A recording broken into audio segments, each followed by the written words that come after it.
hoy, así más o menos yo sé, ¿no? Bueno, no importa. Hoy comenzamos con la unidad número 4, vamos a trabajar sobre las 3 grandes hipótesis psicopatológicas freudianas, o sea que nos vamos a ocupar de una serie de textos de Freud que corresponden a 3 momentos distintos de sus elaboraciones, pero que son complementarios entre sí. O sea, esto no implica una lectura evolucionista de la obra de Freud. Lo que quiero decir es que la segunda hipótesis no va a ser superior a la primera, ni la tercera superior a la segunda y a la primera, ¿no?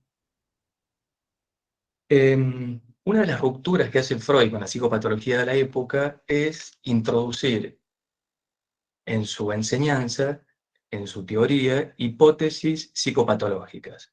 O sea, hipótesis o conjeturas referidas a los mecanismos de formación de síntoma psíquico que constituían síntomas psíquicos y enfermedades psicológicas, ¿no? Eso es un punto importante porque hasta esa época, estamos hablando fin del siglo XIX, la psiquiatría se caracterizaba por ser una disciplina descriptiva, ya sea de manera sincrónica o de manera diacrónica, ¿no? Se ocupaba de describir los cuadros, la semiología de la enfermedad, pero no introducía hipótesis sobre las causas de las enfermedades. Entonces, eso es, digamos, una ruptura importante que introduce Freud. Una ruptura que además está acompañada por la hipótesis del inconsciente. Otra cuestión que me parece importante considerar es que ustedes van a notar que Freud toma la nosografía de la época, es decir, toma los tipos clínicos de la época, pero los va a reformular en función de la teoría que él está constituyendo. O sea, la nosografía de Freud es solidaria al campo de la experiencia analítica.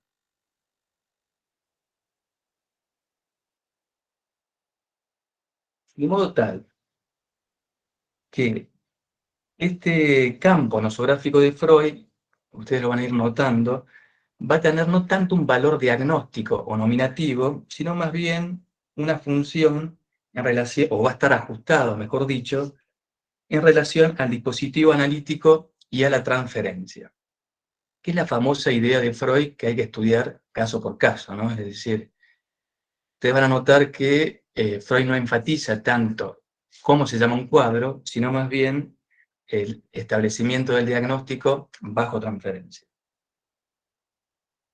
Además, vamos a encontrar en Freud una nosografía dividida entre el campo de lo analizable y lo no analizable. Es decir, en estas 3 hipótesis psicopatológicas vamos a encontrar, en general, una división que hace Freud entre aquellas afecciones que el psicoanálisis puede atender, donde el psicoanálisis puede operar, y otras afecciones donde el psicoanálisis, digamos, no es eficaz. Incluso no solo afecciones o tipos clínicos, sino que lo vamos a ir viendo a lo largo de la clase, sino también algunos fenómenos. Para dar solamente un ejemplo, la reacción terapéutica negativa, la compulsión a la repetición, o, ¿por qué no?, la angustia.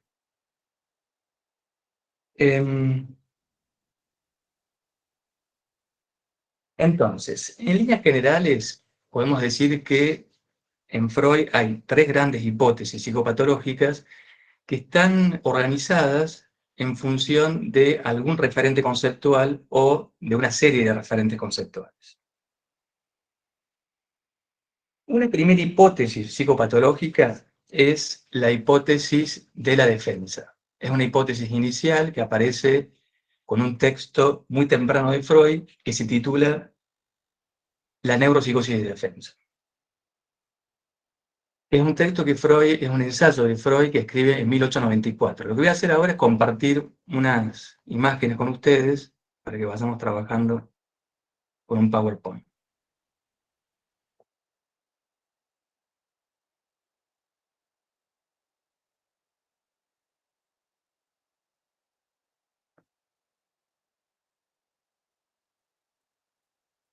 ¿Se alcanzan a ver ahí? Hola. Hola, ahí sí se ve. Sí, profe. Bueno.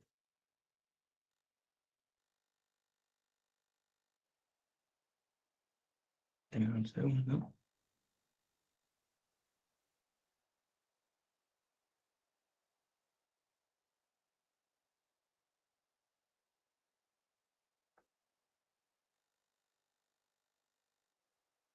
Bueno, ¿ven este cuadro? Porque yo no No, lo estoy viendo a ustedes. no, Se lo veo. no. No, vemos la pantalla, ¿No? profe. La pantalla con nosotros. Se ve la A ver, llamada. entonces, voy a hacer lo siguiente. Denme un segundo. Tiene que compartir todo, no solamente, Claro. claro, Sí, la pantalla en la que está. ok, muy bien. Lo voy a hacer.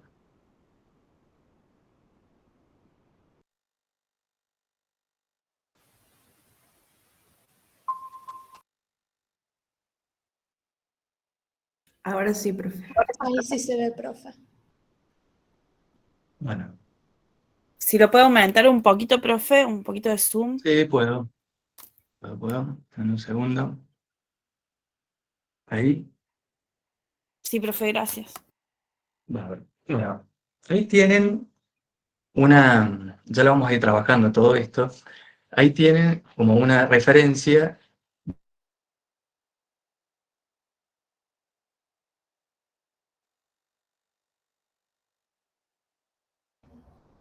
No hay que el profe se tilda. Puede ser. No se escucha, profe.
Hola, buen día. ¿Se cortó la llamada del profe o se cortó toda la llamada? Se cortó la llamada del profe. Ah, Vamos a tener que hola. esperar a que vuelva a Gracias, entrar. no. No, porque encima veía todo tildado en mi celular, pensé que se cortó todo. Gracias.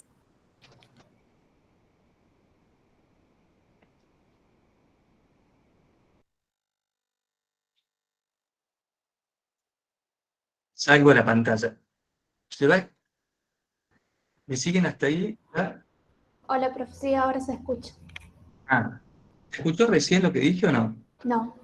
No, profe, se cortó toda su ¿Dónde? llamada. Cuando compartí la pantalla, profe, se vio el cuadro y después no pasó más nada. Sí.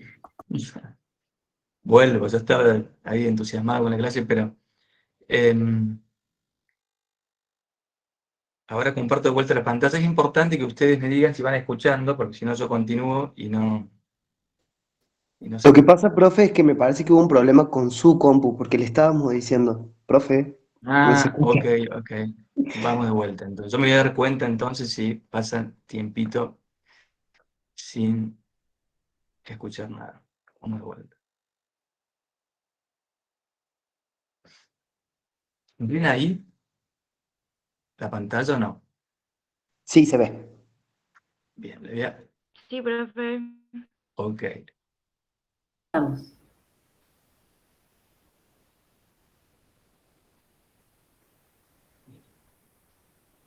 En un segundo. Esto.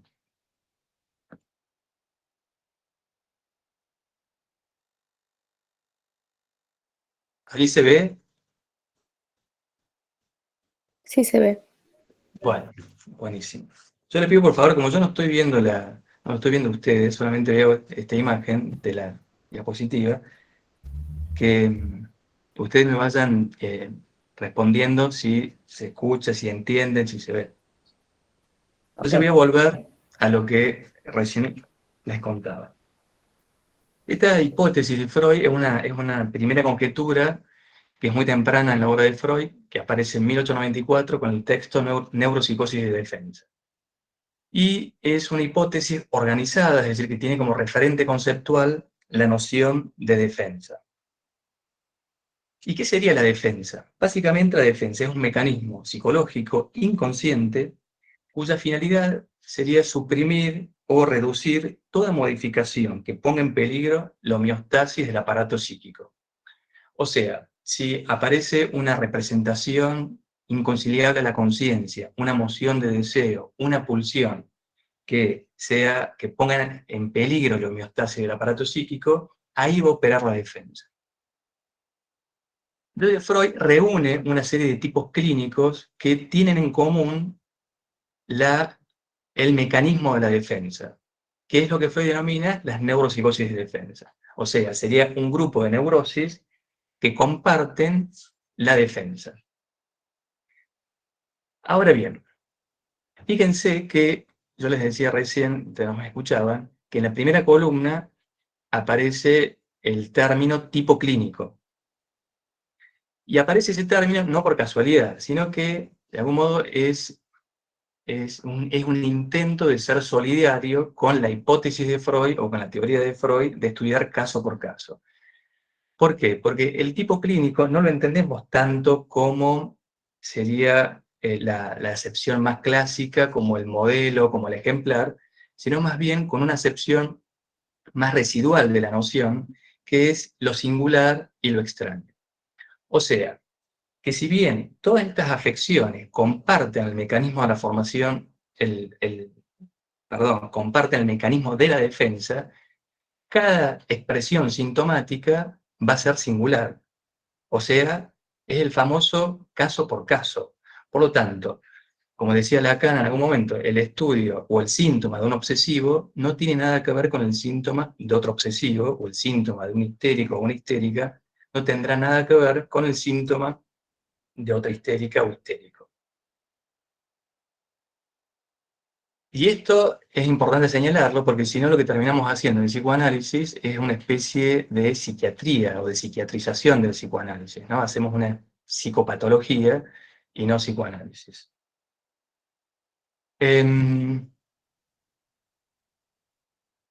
¿Vamos hasta ahí? ¿Una señal? Sí, profe. Perfecto. Sí. Les voy a leer un fragmento de un texto de Neuropsicosis y Defensa para que veamos cómo opera la defensa.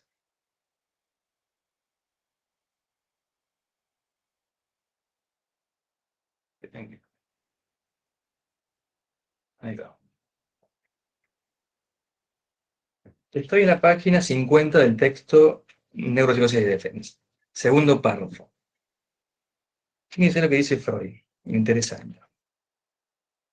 Acerca del camino que desde el empeño voluntario del paciente lleva a la génesis del síntoma neurótico, me he formado una opinión que acaso en las abstracciones psicológicas usuales se podría expresar así. La tarea que el yo defensor se impone, tratar como no arribé, no acontecida, la representación inconciliable, es directamente insoluble para él. Una vez que la huella anémica y el afecto adherido a la representación están ahí, ya no se los puede extirpar. Por eso equivale a una solución aproximada de esta tarea lograr convertir esta representación intensa en una representación débil, arrancarle el afecto, la suma de excitación que sobre ella gravita. Entonces, esa representación débil dejará de plantear totalmente exigencias al trabajo asociativo, empero, la suma de excitación divorciada de ella tiene que ser aplicada a otro empleo. Entonces, ¿qué está diciendo Freud? Básicamente es lo siguiente: cuando aparece una representación que es inconciliable a la conciencia, o sea, que es contradictoria a la conciencia, esa representación ya está ahí, es decir, ya está la huella anémica de la representación. Entonces, el aparato psíquico lo que puede utilizar para que esa representación sea tolerable para la conciencia es debilitarla. ¿Y cómo se puede debilitar la representación intolerable? Dividiendo, estableciendo un divorcio entre el contenido ideativo y el afecto. O sea, entre la representación en sí misma y la suma de excitación o la pulsión. Recuerden ustedes que la Vostellum, es decir, la representación, está compuesta por dos elementos. Por un lado, un contenido ideativo, que sería la representación, el representante que representa la pulsión más adelante en Freud, y el afecto, una suma de excitación o una pulsión. Pero como el afecto no se puede reprimir, dice Freud, lo que se puede hacer para debilitar esa representación intolerable es desplazarlo, establecer un divorcio entre ese contenido y el afecto. Profe, mil disculpas, Sí, ¿podría ir un poquitito más lento? sí. Gracias. No hay problema. Les decía lo siguiente, que la tesis de Freud acá es bastante simple. Es la idea de que cuando aparece en la conciencia una representación que es intolerable para la conciencia, es decir, que es contradictoria al yo, el aparato psíquico, ya que la representación está ahí y no se puede borrar, tiene que arreglársela para que esa representación pueda ser tolerada por la conciencia, puede ser soportada. Entonces, ahí va a operar la defensa. ¿Y cómo opera la defensa? Una de las formas de operación de la defensa es divorciando lo que es el contenido ideativo, es decir, la idea, y el afecto que está adherido a esa idea. Entonces, ¿eso qué es lo que permite? Permite que la representación intensa, contradictoria, se convierta en una representación débil, porque se le quita la fuerza, es decir, se le quita la suma de excitación, se le quita la pulsión. ¿Se entiende hasta ahí? Profe, ¿podría dar un ejemplo cotidiano? Sí, ahora vamos a ir a los ejemplos. Miren, uno de los ejemplos es la histeria de conversión. Es decir, uno de los modos que asume la defensa es la conversión. ¿Y cómo opera acá en la conversión? Aparece lo que Freud denomina un contenido ideativo, una idea. Estas ideas, casi siempre, dice Freud, tienen que ver con el terreno de la sexualidad, es decir, está involucrada la vida sexual del paciente. Como esa representación es intolerable para la conciencia, la defensa va a operar divorciando, dividiendo o quitándole el afecto al contenido ideativo, y ese afecto se va a adherir hacia una zona del cuerpo, hacia una superficie del cuerpo. Ahora bien, esa superficie que va a recibir el afecto el afecto de la representación inconciliable, está asociada, es decir, mantiene nexos con el contenido ideativo. No es que va a ir a cualquier parte del cuerpo, sino que se va a dirigir hacia una región corporal que tiene asociación con la representación original. Y ahí se producen los famosos síntomas conversivos.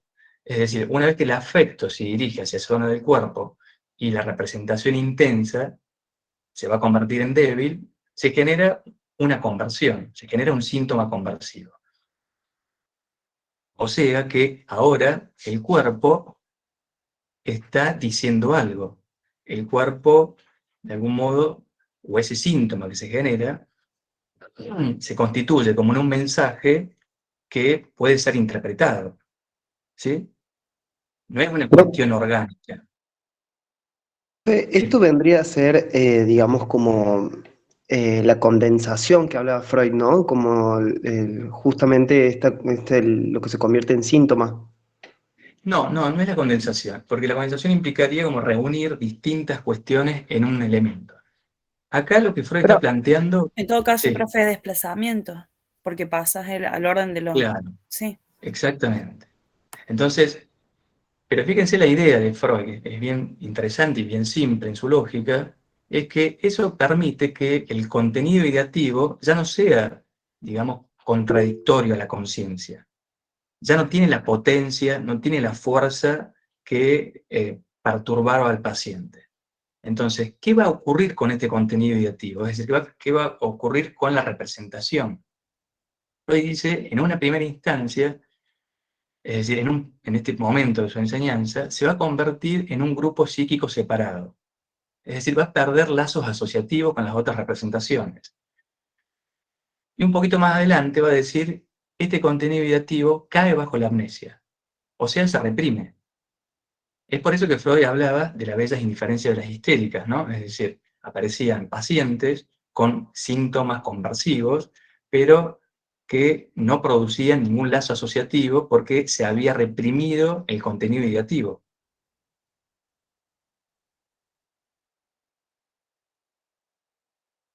Profe, una Sí. pregunta. O sea, en una primera instancia, él decía que se convierte en un grupo psíquico aparte y después cambia la idea a que se reprime. Eso, claro, eso es un cambio, pero prácticamente de meses, ¿no? En el texto que estamos trabajando, Freud dice, bueno, este contenido ideativo forma un grupo psíquico separado. Y lo que estaba indicando es que ya está formando parte de la represión, de los contenidos reprimidos, ¿no? Y un poquito más adelante va a decir, cae bajo la amnesia. Yo lo marco, lo traigo a esto porque hay una clara diferencia con lo que va a ocurrir con la neurosis obsesiva. Entonces, lo importante acá es que ustedes vayan entendiendo cómo opera la represión. Porque esta idea de Freud es la matriz de la represión. Es decir, cuando se produce una represión, el mecanismo de la represión funciona, estaría operando este mecanismo defensivo. A una representación se le quita el monto afectivo y ese monto afectivo se va a dirigir hacia otro sitio, hacia otro lugar. En este caso, en la histeria de conversión, hacia una región del cuerpo. Como decía recién, que mantienen nexos causales con el contenido ideativo, ¿no? Pueden Profe, pensar, como en el caso Elizabeth. claro, con el caso de Elizabeth. No es por casualidad que Elizabeth hace, no sé, La pierna, creo. una Tenía, parálisis, sí. exactamente. ¿Me siguen hasta ahí? ¿Se va entendiendo la idea? Sí. Sí, profe. Bien. Bueno, entonces, la histeria de conversión, vuelvo al cuadrito anterior, fíjense, forma parte de estas neuropsicosis de defensa. Vamos a continuar un poquito más. ¿Qué pasa con las representaciones obsesivas? Fíjense que en este momento Freud no está hablando de neurosis obsesiva, sino de representaciones obsesivas. De algún modo el mecanismo es similar a lo que ocurre en la neurosis conversiva o en la neurosis de defensa de la histeria. Aparece una representación inconciliable, esa representación, como les decía recién, tiene que ser de carácter sexual, y el contenido, bueno, acá se ha modificado un poco en los términos, el contenido que está, el afecto que está adherido a ese contenido ideativo, se va a dirigir a lo que Freud denomina representaciones anodinas. O sea, se va a dirigir por un mecanismo que Freud llama de falso enlace o mésalliance, o sea, casamiento falso, a representaciones que no son contradictorias a la conciencia. A representaciones que se pueden tolerar a nivel consciente, pero que también tienen un nexo asociativo con el contenido ideativo original. ¿Y esto qué produce? Produce un síntoma. Y el síntoma es las representaciones obsesivas. O sea, a partir de este momento, el paciente va a empezar a sufrir de representaciones obsesivas, de ideas que se le imponen, que parecen absurdas, que no puede controlar, pero que están en el campo de la conciencia. Ahora, esas ideas que parecen absurdas tienen, digamos, están cargadas de sentido, ¿no? Es decir, son plenas de sentido porque el trabajo analítico, en este caso, sería redirigir esta representación obsesiva al contenido original, es decir, al contenido reprimido. Ahora bien, ¿qué pasa con el contenido ideativo? Yo les decía recién que en el caso de la neurosis conversiva, las histerias de conversión, el contenido ideativo va a caer bajo la amnesia. Acá el contenido ideativo, o sea, la representación, va a quedar en el campo de la conciencia, pero también formando un grupo psíquico separado. O sea, no va a caer bajo la represión, no va a caer bajo la amnesia. ¿Y esto cómo se puede traducir fenomenológicamente? Por ejemplo, un paciente que puede recordar un contenido contradictorio en la conciencia y el contenido ideativo original, pero que ese contenido ha perdido lazos asociativos. Es decir, no le genera nada, está ahí como una cosa extraña. ¿Por qué?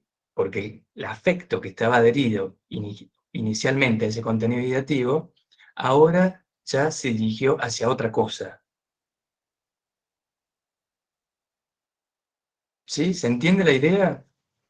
La diferencia sería que en la anterior no se recuerda el hecho y en este sí, pero no les genera absolutamente nada. Pero claro, eso no es que no le genera absolutamente nada, fue como una forma de decir, ese contenido ideativo aparece como un grupo psíquico separado, es decir, no establece lazos asociativos. Profe, Y esa ¿también es, hay desplazamiento? claro, esa es una de las diferencias. La otra diferencia importante es el síntoma que se produce. Porque el síntoma ya no es el síntoma conversivo. Fíjense que no se dirige hacia el cuerpo esta representación, este afecto, sino que se va a dirigir hacia representaciones. O Profe, sea, no. hacia un grupo de ideas, hacia un grupo de representaciones que no son contradictorias a la conciencia, pero que ahora van a asumir ese afecto que estaba adherido al contenido ideativo. Entonces se generan los síntomas, estos síntomas, ¿no? Las representaciones obsesivas. Los pacientes empiezan a sufrir de ideas que se pueden tolerar, es decir, que el aparato psíquico las puede soportar, pero que les parecen absurdas, que no pueden controlar, que no son objeto de su voluntad. Profe, no me quedó claro cómo funciona, digamos, si puede repetir cómo el esquema, digamos, ¿Sí? ¿Cuál? el de obsesivo. ¿Sí? ¿Cómo no? En este caso, al igual que el anterior, lo que se va a producir es un divorcio, una separación de la representación del contenido ideativo y el afecto, o sea, la suma de excitación o la pulsión. El afecto, por un mecanismo que Freud denomina falso enlace, se va a dirigir a otras representaciones. ¿Y por qué falso enlace? Porque en realidad ese enlace es falso, que las representaciones a las cuales se dirige el afecto no son las originales. Entonces el paciente puede sufrir de pensamientos absurdos, pero esos pensamientos absurdos están cargados de sentido porque han sido objeto de el afecto del contenido ideativo original. Ahora bien, ¿qué pasa con el contenido ideativo? No va a caer bajo la amnesia, sino que va a formar parte de un grupo psíquico separado, pero permanece en la conciencia.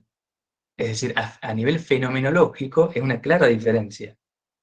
Si bien hay represión, está operando la represión, digamos, la fenomenología o la dinámica de la defensa es distinta, ¿no? A la otra, a la, al- a la histeria de conversión.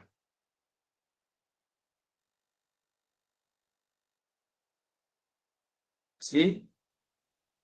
Profe, Sí, una profe. pregunta. ¿Estas ideas que dice que tiene la persona son como pensadas como los delirios o nada que ver? No, Los no, no. TOCs, comportamientos No, no, no. repetitivos, puede ser, No, no, profe, no, tampoco. Tampoco ¿no? no estamos llegando a ese nivel. Es decir, no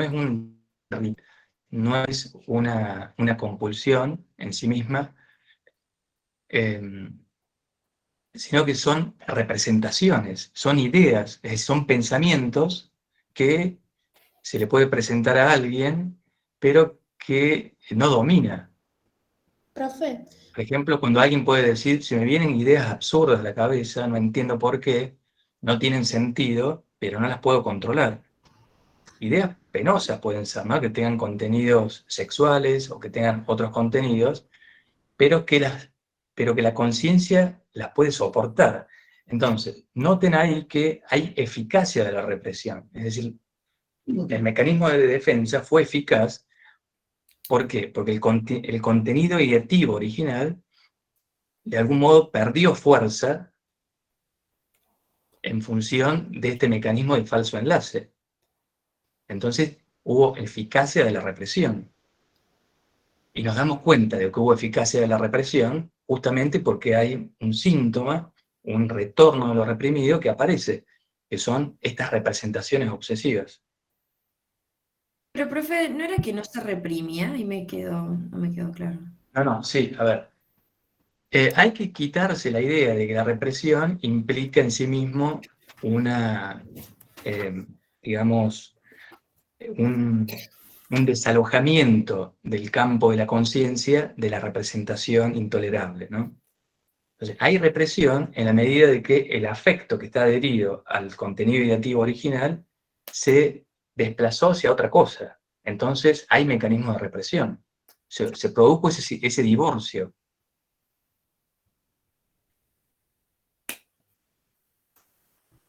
profe, una pregunta. Un ejemplo podría ser estas ideas serotípicas de que, mi pareja me está engañando, mi pareja está con otra persona y vos no tenés nada que te diga que tu pareja te está engañando. Bueno, eso no te lo podría decir en sí mismo ahora, porque eso puede ser también una posición histérica, o no sé, para llevárselo, digamos, al campo más fenomenológico. Cuando trabajemos el caso del hombre de las ratas, ahí van a encontrar ustedes un montón de ejemplos de representaciones obsesivas. O sea, a nivel fenomenológico serían pacientes que sufren de pensamientos que tienen la cualidad de parecer absurdos, sin sentidos, que molestan, que incomodan a la vida subjetiva del paciente, pero que no puede controlar, que eso se le impone. Por eso les decía, y eso puede tener una variedad, digamos, de contenidos, según cada caso. Pueden ser contenidos sexuales, pueden ser contenidos de otra índole, pero la característica es esa, ¿no? Aparecen estos pensamientos como representaciones obsesivas, casi compulsivas, ¿no? Como que compulsivamente aparecen sin poder tener, digamos, dominio de esas ideas. Profe, la ideación suicida que dicen, no, nada que ver. ¿Cómo? No escuché. Idealización suicida, creo que se dice. Cuando tienen ideas sobre suicidio, no sería, no correspondería tampoco. Bueno, pero, a ver, voy a volver al Profe, comienzo. así como el caso de Elizabeth es un ejemplo de la histeria de conversión, no hay como un ejemplo así como muy descriptivo de las representaciones obsesivas, ¿o sí? Sí, hay un montón, pero lo que estoy diciendo es, cuando ustedes escuchen a algún paciente obsesivo, lo más probable es que escuchen entre sus síntomas a alguien que sufre de ideas, que sufre de pensamiento. Por eso Freud, un poquito más adelante en su obra, decía, el obsesivo, los síntomas del obsesivo se producen en el ámbito del alma y los síntomas del histérico o la histérica en el ámbito del cuerpo. Marcando esta diferencia fenomenológica, ¿no? Es decir, en la obsesión la eficacia del síntoma aparece en ese registro, ¿no? En el campo del pensamiento. Entonces van a encontrar en la fenomenología de la obsesión a alguien perturbado por el pensamiento, por el pensar. El pensar se sexualiza incluso, dice Freud. Entonces, como ejemplos, hay tantos como tantos obsesivos.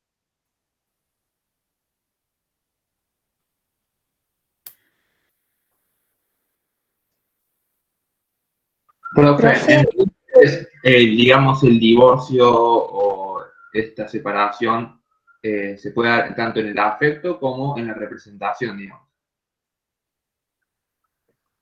Claro. A ver, lo que se produce acá es, en realidad siempre, dice Freud, el afecto no se va a poder reprimir, ¿no? Freud está manejando esta idea, es decir, la pulsión no se va a poder reprimir, por lo tanto se va a desplazar. Entonces, tanto en los síntomas de conversión como en estos síntomas, en las representaciones obsesivas, lo que se desplaza no es el contenido ideativo, se está desplazando el afecto. Ah, bien, perfecto. Bien, ¿Sí? bien. Profe, Entonces, vuelvo, sí, ahí estoy con vos. Vuelvo a una cuestión básica, digamos, nuclear, para que entiendan esto. La representación, cualquier representación, lo que Freud denomina la postellum, tiene estos dos elementos, un contenido ideativo y un afecto adherido a ese contenido ideativo. Entonces, para que se produzca la represión, se tiene que producir ese divorcio. Sí, alguien quería decir y algo.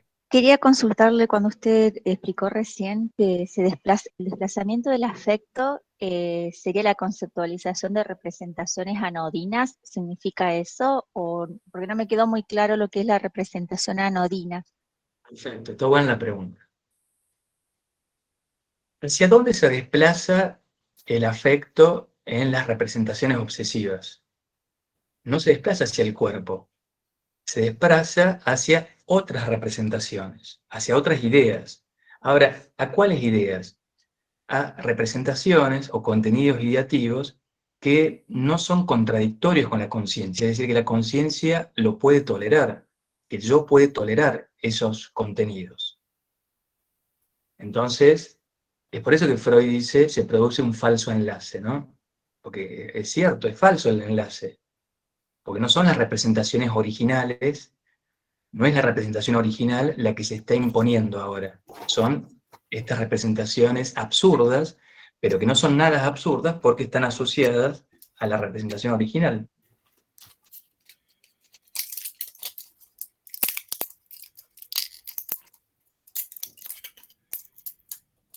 Más o menos, Sí, profe. ¿se entiende la idea? Sí, Profe, Sí, una pregunta. sí. ¿Esas representaciones anodinas serían las representaciones obsesivas? Claro, eso va a constituir un síntoma que son las representaciones obsesivas. Entonces, de ahora en más, se produce el retorno a lo reprimido. El paciente empieza a sufrir de pensamientos, de ideas que se le imponen.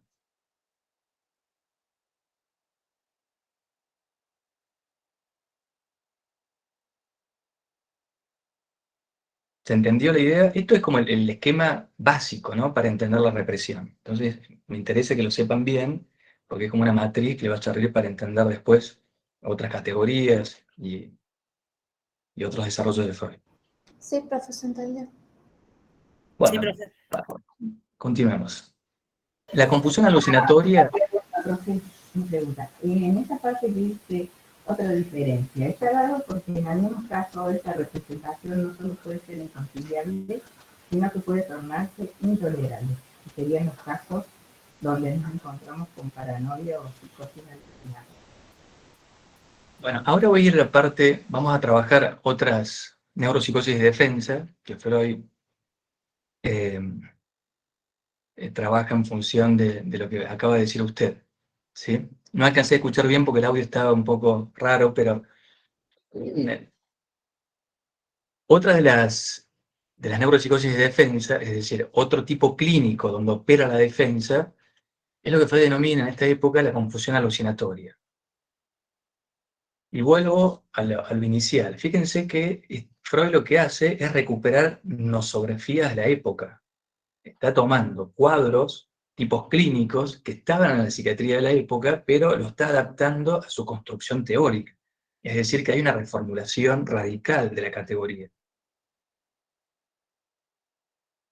Entonces, ¿qué sucede en la confusión alucinatoria? Freud dice, en esta afección, la confusión alucinatoria sería una psicosis que tiene como síntoma principal, como síntoma cardinal, las alucinaciones auditivas o las alucinaciones visuales.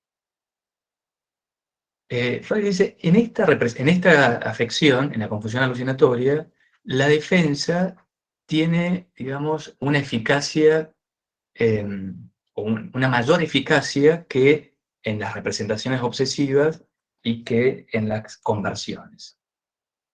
¿Por qué?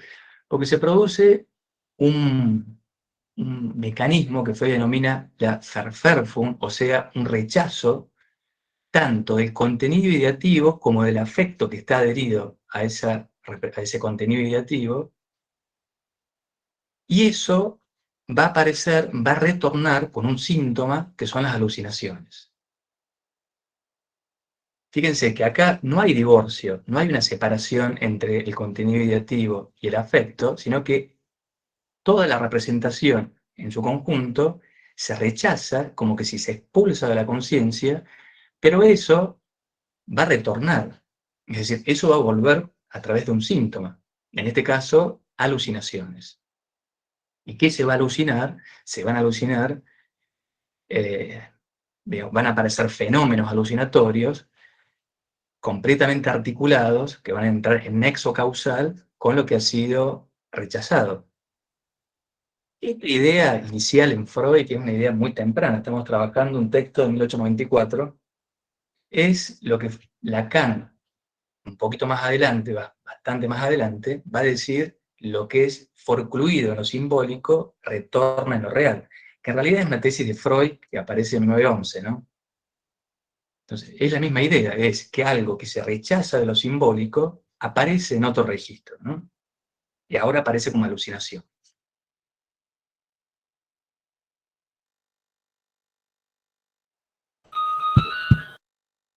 ¿Se entiende la idea? Profe, Sí. ¿hay el contenido, el yo, digamos, rechaza el contenido ideativo y el contenido afectivo? Claro, acuérdate que el afecto no es un contenido. El afecto es la suma de excitación, es la pulsión. Claro. El afecto se va a adherir, la pulsión se va a adherir a representaciones. Claro. Es esa energía de la que Freud habla un poco más adelante. Pero está bien la pregunta porque lo interesante de este mecanismo de la defensa es que acá no hay una separación entre los elementos, sino que es como si todo el conjunto de la representación se excluye de la conciencia, ¿no? Entonces, un ejemplo que da Freud, me parece, en este texto, es una paciente que está meciendo un leño, es decir, un tronco, como si fuera el sustituto de su hijo perdido, ¿no? Es decir, se había rechazado esa representación intolerable en la conciencia, y eso retornaba ahora de manera alucinatoria.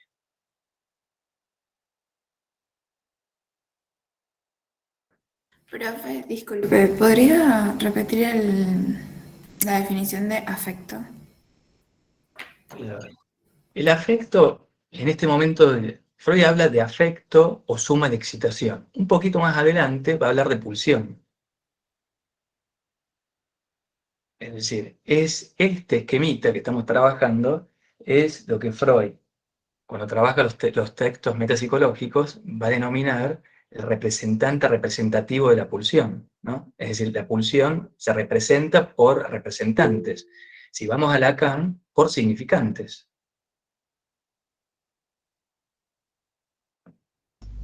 Profe, Sí. quería saber si me podía identificar en el caso ese que mencionó de la mujer que mecía el tronco, ¿cuál es el contenido ideativo? Bueno, ahí el contenido ideativo, digamos, está toda la representación. El contenido ideativo es la idea del niño, ¿no? De que está meciendo su hijo.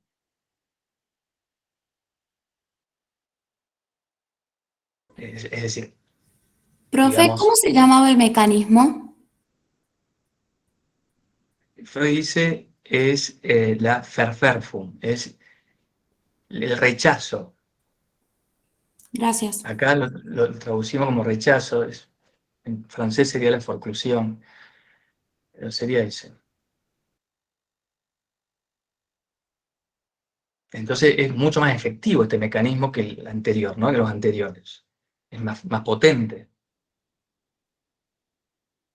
Bueno, continuemos un Profe, poco. disculpe Sí, que lo interrumpa. claro. O sea que siempre va a tener algún nexo, ya sea con la idea o con el afecto original, y ahí hay que como prestar atención, por así decirlo. Claro, a ver, la idea, lo que Freud está trabajando, a ver, ¿cómo traducírtelo de otro modo? ¿A qué tenemos que prestar atención? Que esos síntomas que nosotros estamos escuchando, de algún modo, lo que está indicando Freud es que están diciendo otra cosa, ¿no? Es decir, esa formación sintomática, ya sea un delirio, una alucinación en este caso, sea una representación obsesiva o una conversión, está indicando no un síntoma fisiológico, no un síntoma somático, orgánico, sino que está indicando un mensaje. Hay algo que está cifrado, hay algo que se está diciendo con ese síntoma. Fíjense la idea de Freud, que es brillante, porque lo que está indicando Freud, eso tiene un sentido. Es un texto a leer. Y ahí ya tenemos una separación tajante con el discurso de la psiquiatría de la época o la psicopatología de la época, ¿no? Freud empieza a decir, los síntomas tienen sentido, quieren decir algo, responden a formaciones del inconsciente. Es decir, no que responden, son formaciones del inconsciente. Entonces tenemos que escuchar eso. Es decir, el mensaje que se está diciendo en ese síntoma.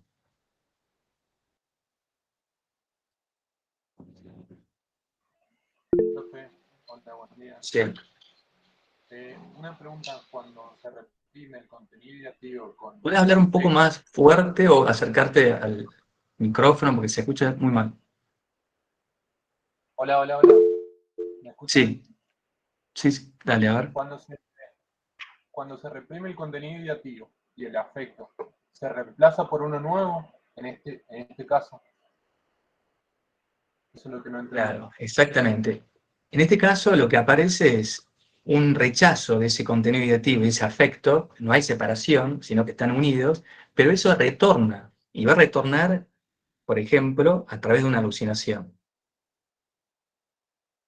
Entonces, ¿cuál es el retorno de lo reprimido, si quieren, de la confusión alucinatoria? Las alucinaciones, ¿no? Esta formación sintomática,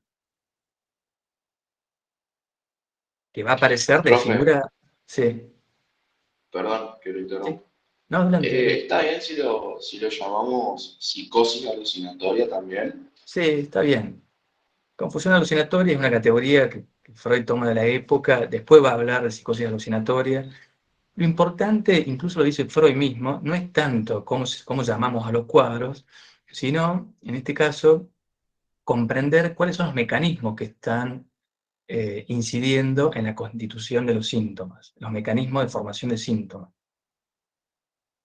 Claro, está. ¿Sí? Entonces, eso me interesa también enfatizarlo durante la clase y también lo vamos a hacer durante el año. Acá no hacemos una psiquiatría, una psiquiatrización del psicoanálisis, ¿no? Es decir, quedarnos con la idea del diagnóstico, porque eso es muy simple. Llega un paciente y diagnosticarlo, y eso que no nos resuelve nada. Es decir, no sería un trabajo analítico hacer eso. ¿Quieren que avancemos un poco más? Perdón, antes quería Vamos a la preguntar, fobia. Dale. en Sí, este sí, caso, adelante. ¿hay amnesia con listerio o no? Claro, en este caso hay, efectivamente, incluso hay una imposibilidad, digamos, de acceder a esa representación. Es decir, en la conversión, si bien el contenido ideativo se puede reprimir, puede caer bajo la amnesia, el trabajo analítico puede producir, digamos, un retorno de ese contenido ideativo. ¿Qué quiero decir con esto? Puede volver a la conciencia, dice Freud, el contenido ideativo. Hacerse consciente o inconsciente. Acá no. Acá sería, digamos, lógicamente imposible que eso vuelva a la conciencia, ¿no? Es decir, que el analizante logre retornar esas alucinaciones al contenido ideativo original, a la representación original. Por eso el trabajo con la psicosis es otro, la posición del analista. No vamos a poder interpretar, producir, digamos, trabajar con el método de la asociación libre. Es otra posición la del analista. De 10. Gracias. ¿Sí? Bueno, continuemos. Las fobias. Las fobias, bueno, Freud va de algún modo modificando sus elaboraciones sobre la fobia en este momento de su obra, pero este es un esquemita que me parece que les puede servir. En la fobia tenemos el contenido ideativo, la representación inconciliable, el afecto adherido a esa representación. El afecto, dice Freud, se va a divorciar de la representación inconciliable y va a quedar desligado de cualquier representación. Cuando queda desligado, cuando está flotando ese afecto, o sea que no se ha adherido ni a otra representación, ni al cuerpo, etc., se muda en angustia. Es decir, la primera tesis, o una de las primeras tesis de Freud en relación al afecto de angustia, es esta idea, ¿no? Que el afecto, la angustia, aparece como una consecuencia de la represión, en la medida de que el afecto, que estaba adherido al contenido ideativo original, se separó de ese contenido y quedó como flotando por ahí, quedó libre, y eso subjetivamente se traduce en angustia. Hasta que ese afecto se localiza en un objeto o en una representación, que generalmente son monolíticos. Profe, la Sí. angustia era una especie de miedo, pero no sabía a qué exactamente. La angustia no es el miedo, ¿no? Porque el miedo es un afecto donde nosotros podemos identificar cuál es el objeto al que tememos, ¿no? Le tengo miedo a las alturas, le tengo miedo, no sé qué, a algo. Pero yo puedo enunciar, puedo utilizar lo simbólico para identificar cuál es el objeto al cual temo. La angustia no. Por eso Freud dice, bueno, la angustia es un objeto, ¿no? Lo voy a decir, me estoy adelantando un poco en la obra de Freud, pero es otra cosa. Eso ahí es como si lo simbólico no alcanza, ¿no? No podemos identificar bien qué es lo que nos angustia, qué es lo que nos produce angustia. Me siento mal, no sé qué es. Claro, claro, como también era la ansiedad, pero la ansiedad sí se sabe, se desplaza un objeto o algo, pero la angustia, digamos, es una especie Claro. de Bueno, sensación. la ansiedad, exactamente, la ansiedad, Freud en algún momento de su obra habla de ansiedad como angustia, incluso los americanos utilizan, ¿no? el término ansiedad para referirse también a la angustia. Estrictamente en nuestro idioma sería correcto, digamos, hablar de angustia. Profe, Entonces, sí, hago una consulta. Entonces, ¿la angustia no tiene objeto, dijo? no tiene objeto, no hay objeto de la angustia. El miedo sí, ¿no? Profe, una pregunta. Entonces Dale. serían dos instancias, ¿no? En el primero se muda en una angustia y después esa angustia pasa a un objeto. Claro, exactamente. Ese Bien. líbido, ese afecto, ese líbido que está flotando, se va a adherir a algo, a un objeto. Supongamos, no sé, voy a tomar el caso Juanito, que es un caso que vamos a estudiar, al caballo, a los caballos. Entonces, a partir de cierto contexto, a partir de cierto momento vital, el paciente, en este caso este niño, empieza a producir un síntoma, que es una fobia. que está dirigido hacia un objeto específico, ¿no? Le tengo miedo a los caballos. Entonces, el niño, o en este caso el paciente, puede enunciar, puede identificar cuál es el objeto de su temor. La angustia no. Entonces, la angustia en ese sentido, como decía la compañera, aparece en este momento como una especie de intermediario, como un estado medio antes de la fobia. Profe, cuando dijo el término monolítico, ¿a qué se refiere? Lo que se va a dirigir a un objeto, ¿no? Perfecto. Entonces las fobias generalmente son monolíticas, están dirigidas o son sobre un objeto. Gracias, profe. Sí, de nada. Profe, o una gama de objetos que representen lo mismo también puede ser. Claro. Profe, en el caso Juanito, ¿cuál sería el objeto? El caballo. Ok, gracias. De nada. ¿Vamos hasta ahí? Profe, le hago una pregunta, para Estamos un aclarar un poco poquito. atrasados, sí. Sí, pensando en Lacan, hay que una compañía lo ponía eso, que por ejemplo la angustia está en el orden de lo real, ¿no? Como que algo que no se puede Claro. significar todavía. Exactamente. Y la fobia Sí. vendría a ser como algo metafórico, como algo que representa algo otra cosa. Exactamente. Perfecto, perfecto. Bien. Sí, sí, muy bien.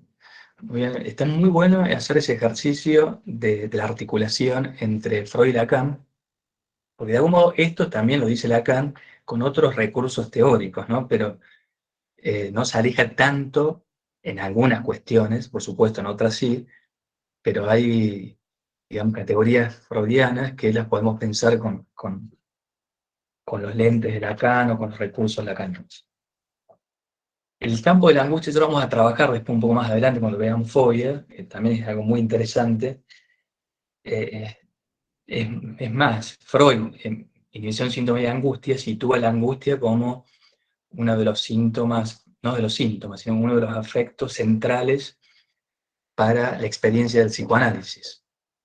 Entonces, hay todo un capítulo, digamos, del psicoanálisis dedicado a ese afecto. Pero bueno, continuemos. Yo les había indicado, voy a volver a la primera imagen. Fíjense, neuropsicosis de defensa y neurosis actuales, ¿sí? Dos tipos clínicos tenemos acá, es decir, dos modalidades de la neurosis. Las neurosis actuales es otro tipo de neurosis que se diferencia de las neuropsicosis de defensa y que tiene como características en que en estas no hay mecanismo psíquico. ¿Qué quiere decir esto? Que no hay mecanismo de la defensa, no está operando la defensa como en las neuropsicosis de defensa. Son neurosis que se producen por una acumulación de una excitación sexual que es frustrada, o sea que no encuentra una descarga en el ámbito físico. Lo que quiere decir básicamente es que se trata prácticamente de un asunto fisiológico, de un asunto cuasi biológico. O sea, es una excitación sexual fisiológica que al no ser tramitada adecuadamente, al no ser satisfecha, esa insatisfacción puede producir dos clases de neurosis, dice Freud. Una neurastenia y una neurosis de angustia. Nos vamos a ocupar de estas dos neurosis en la clase próxima, pero acá ya tienen como un panorama inicial, ¿no? Entonces, yo les decía también de que Freud dividía su nosografía entre el campo de lo analizable y el campo de lo no analizable. En este caso, las neurosis actuales pertenecen al terreno de lo no analizable. O sea, no hay una, digamos, el psicoanálisis no tendría una eficacia en estas neurosis porque no hay formación de síntoma, no hay formación de síntoma producido por la defensa. ¿Sí? Entonces, no tenemos que interpretar nada, no hay que pedir lazos asociativos. El síntoma que puede ser, por ejemplo, una neurastenia, una jaqueca, no estaría representando nada simbólico. Entonces, tal vez un simple consejo del psicólogo o del psicoanalista sería suficiente para Freud resolver, digamos, una neurosis actual.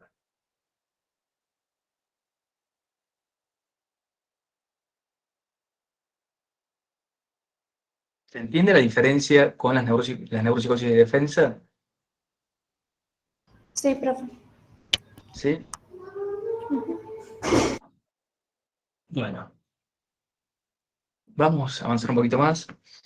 Estamos recién en la primera hipótesis, así que voy a ir pasar rapidito por las otras. Otro de los textos que vamos a trabajar, que quería comentar brevemente, es un texto contemporáneo al anterior. En este caso, Freud escribe un ensayo que se tituló Nuevas puntualizaciones sobre las neuropsicosis de defensa, que aparece en 1896, es decir, 2 años después de las neuropsicosis.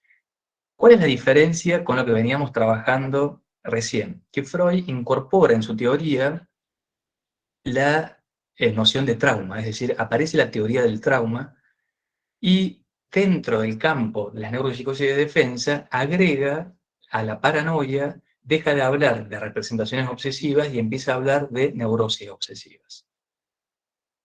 ¿Cuál es la tesis de Freud básicamente acá? La idea es que la neurosis se va a constituir principalmente, o va a tener como causa, como germen, una experiencia traumática. O sea, una experiencia infantil de carácter sexual que el aparato psíquico no ha logrado tramitar y que se va a constituir en algún momento de la existencia del paciente en un trauma.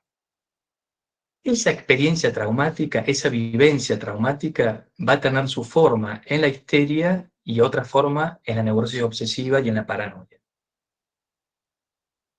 Para Freud, en las histerias, el trauma se trata de una escena de seducción, o sea, una escena infantil, donde un niño o una niña es seducido por un adulto y esa experiencia tiene la cualidad de haber sido experimentada como pasiva y displacentera.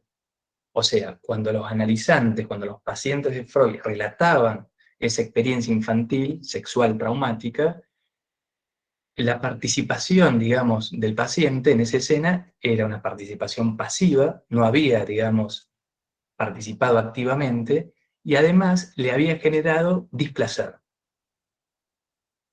Entonces Freud dice, bueno, básicamente en las histerias, para que se constituya una histeria, tiene que producirse una experiencia traumática con estas características. Y eso es por lo que decía recién, porque Freud está escuchando a pacientes histéricos que le relatan en algún momento de su análisis una experiencia de esas características. Ahora bien, para Freud, el trauma en realidad es digamos, es un efecto que se produce por un segundo tiempo. Es decir, la experiencia inicial, la experiencia en sí misma, infantil, no es traumática, sino que por una contingencia vivida después de la madurez fisiológica, después de la adolescencia, se va a actualizar esa vivencia inicial y se va a resignificar y se va a constituir como traumática. Entonces, el trauma en sí mismo es un efecto producido en un segundo tiempo, no en un primer tiempo.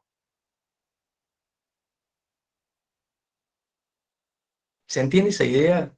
La resignificación a posteriori, porque termina de entender qué es lo que le pasó.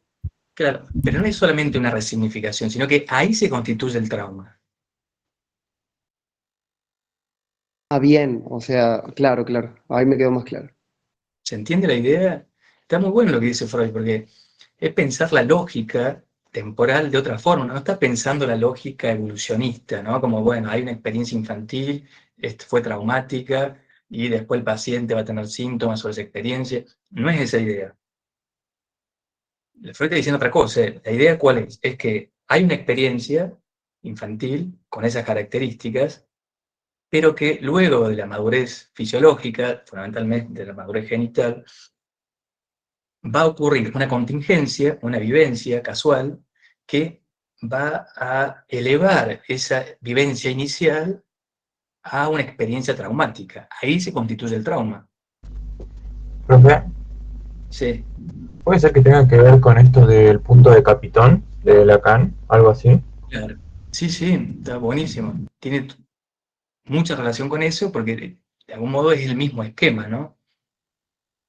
O sea, es el segundo tiempo, si vamos al punto de Capitón, es el segundo tiempo, ese punto, el que va a significar o el que va a elevar a la experiencia inicial como una experiencia traumática.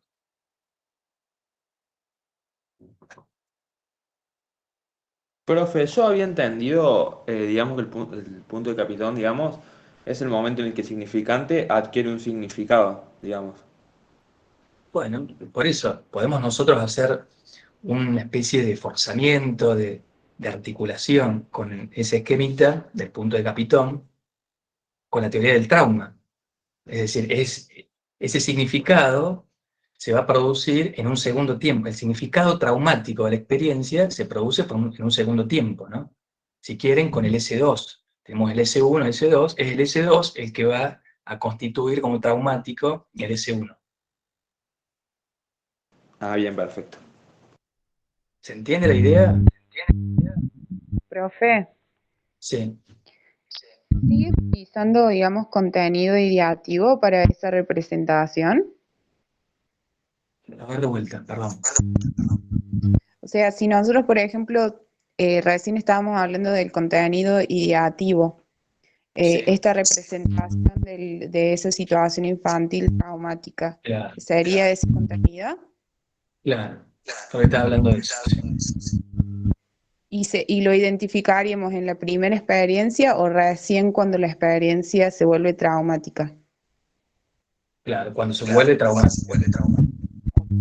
Gracias. Profe, entonces en el primer momento está mal dicho decir que ahí está el trauma está en el segundo momento.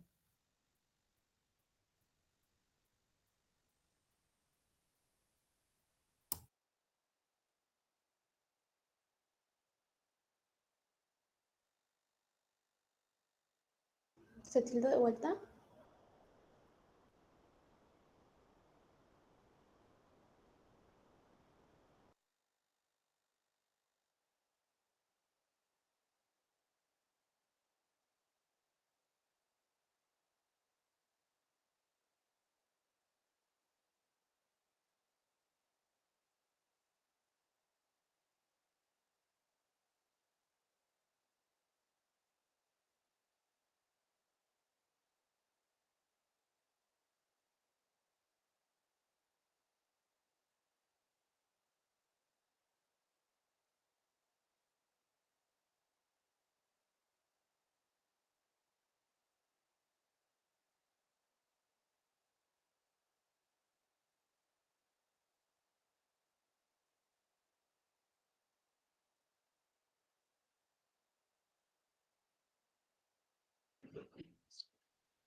Bueno, se fue el internet.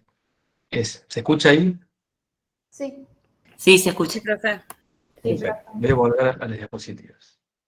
Pero vayan hablando, alguien tenía una pregunta. Sí, no, decía de que sí, entonces está mal dicho decir que se da el trauma en el primer momento, en realidad el trauma se da en el segundo momento cuando se resignifica, ¿o no? Claro, exactamente. Ok, en el primer momento entonces no le decimos que pasó un trauma, sino simplemente una representación de un hecho. Bueno, lo que pasa es que Freud dice hay una experiencia traumática, pero esa experiencia traumática es leída a precup, ¿no? Claro. Si bien Freud establece como una cronología, como una diacronía, si quieren, de la afección, es más, en este momento Freud está indicando de que esa experiencia se produce entre los 3 y los 5 años, pero es leída, que eso me interesa enfatizar, es leída en un segundo tiempo. Y eso es lo importante, es como la lógica del inconsciente, ¿no? Es un tiempo distinto.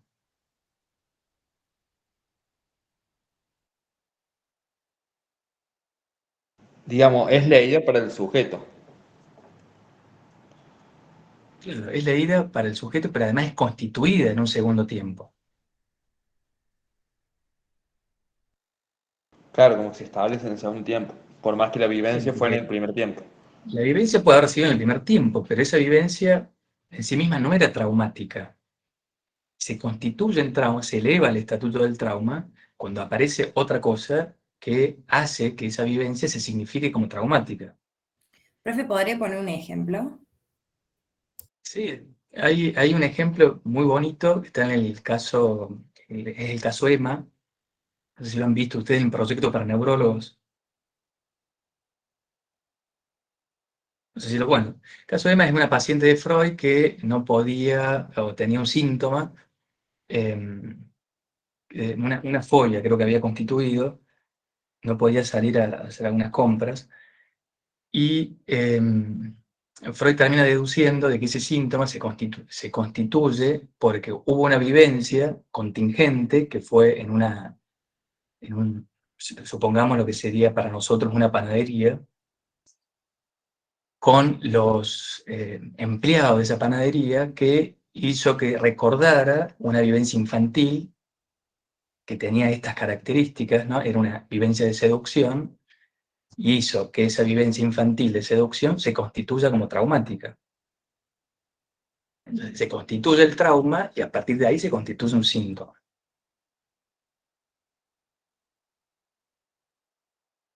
Entonces, fíjense que siempre estamos trabajando acá no con el significante aislado, con el S1 solo, sino con esos bucles que implican, de algún modo, otro significante, ¿no? En este caso, otra escena. Es otra escena la que va a significar, la que va a constituir el trauma. Les recomiendo ese texto, que es un texto muy bonito y que además es, digamos, de algún modo sintetiza la idea de trauma en Freud. Profe, ¿me recuerda el nombre del texto? Proyecto para Neurólogos. Es un texto de esta época que Freud no publica, no quiere publicar. Después de su muerte se publica el texto. Había otro de la Navidad, puede ser con el abuelo, profe, que era similar. Sí, puede ser. Sí, sí, en el primer tomo de Amor Orto hay varios. Digamos, toda la parte, los primeros trabajos de Freud, de algún modo están marcados por esta lógica. Si ustedes lo leen con esta lógica, van a ir viendo que está presente la idea del trauma entendido como un efecto, digamos, aprecú. Bueno, avancemos un poco más. Sí. Me genera un poco de confusión hacer, por ejemplo, una lectura de estos textos, por ejemplo, con el tema del influjo sexual nocivo en histeria o neurosis. Por ejemplo, yo entiendo a este punto tomarlo el influjo sexual, por ejemplo, decir, como una pregunta por el ser o como una cuestión de, a ver si podría, de demanda. Pero me cuesta ver, por ejemplo, cuando dice influjo sexual nocivo y después en lo que será la histeria y después en la neurosis como influjo sexual de otra índole.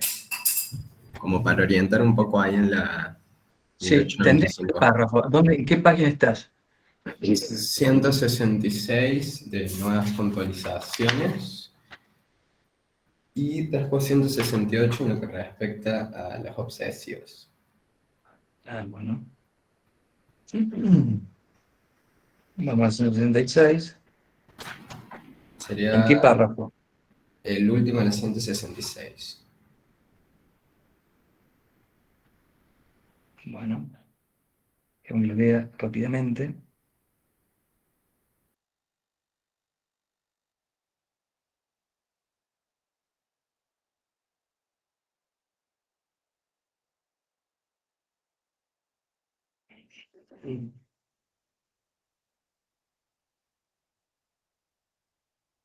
El último de la 166. A ver, ¿puedes leerlo, el texto? Sí, dice, no puedo indicar con seguridad el límite máximo de hasta el cual un influjo sexual nocivo entra en la etiología de la histeria. Claro, está bien, esa parte. Influjo sexual nocivo está aludiendo básicamente a las representaciones inconciliables que son de carácter sexual y que tienen adherido un afecto, ¿no? Entonces eso produce, digamos, un influjo sexual que es nocivo para la conciencia. Claro. Y después dice, por ejemplo, las representaciones obsesivas tienen de igual modo extensión 168. Por premisa, una evidencia sexual infantil, entre paréntesis, pero de otra naturaleza que en la histeria.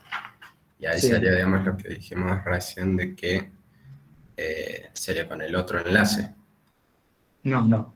Acá es otra cosa. Freud está indicando de que si bien en la histeria la experiencia sexual infantil tiene esas características de ser pasiva y displacentera, en la neurosis obsesiva, dice Freud, la vivencia ha sido activa y placentera. O sea, ¿sí? O sea, que el relato que escucha Freud de los pacientes obsesivos que le permiten pensar la teoría del trauma, tiene otros contenidos. Son relatos donde el paciente cuenta alguna escena de su carácter infantil que tuvo un carácter sexual, una vivencia sexual, pero donde él o ella participó activamente. No fue un objeto de la seducción, sino que participó activamente y además que le generó placer. Entonces, eso va a ser para Freud como la cualidad que tiene el trauma en la neurosis obsesiva, ¿no? Claro, se superentiende. ¿Sí? Bueno, muy bien.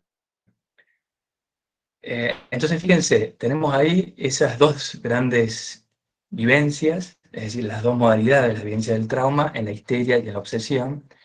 Y en las paranoias, dice Freud, la vivencia es igual a la del obsesivo, o sea, ha sido una vivencia traumática, sexual, pero donde el paciente participó de manera activa y fue placentera, pero el mecanismo de la defensa no va a ser el falso enlace, sino que va a ser la proyección. O sea, tanto el contenido ideativo como el afecto adherido a ese contenido ideativo se va a proyectar hacia afuera. Freud va a decir, el paranoico abusa de la proyección, abusa de ese mecanismo de la proyección, y ese contenido va a venir del exterior, va a venir desde afuera. Es el otro ahora el que le dice tal cosa, el que lo injuria, el que lo persigue, el que, digamos, ella, es el otro el que tiene la iniciativa.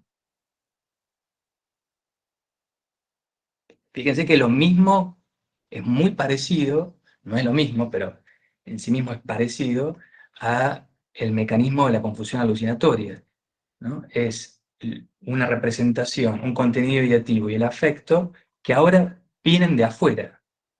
Dicen cosas de mí. Usted anda diciendo...